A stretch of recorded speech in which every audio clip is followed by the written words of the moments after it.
Philippines. Yan o. Yan. Yan. Dito kami ano. Yan ang aming opisina. Yan.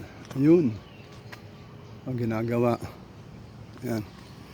Yan yung aming barracks. Ito pag nagawa na tong main office na to, yung glass na building, diyan na kami nilipat lahat. Itong paligid residential. Ano, village to, Tiwanon Village. Ayan. Ayan, may school doon. So anong oras na ngayon? Magsi-6 na dito. So dito kami pag sumasakay kami ng Grab, pumapasok dito, ayun yung highway. So pagka muuwi, dito ako naglalakad. Yan. Yan, nilalakad lang namin yan. So lalakarin ko siya hanggang dun,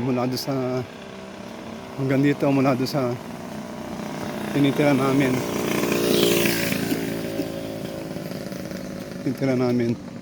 Ayun yung highway.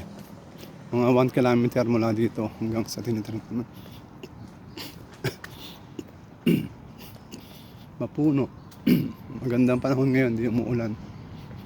So mag-6 na. So binibilisan ko yung lakad kasi baka mamaya umulan na naman. So ayan. So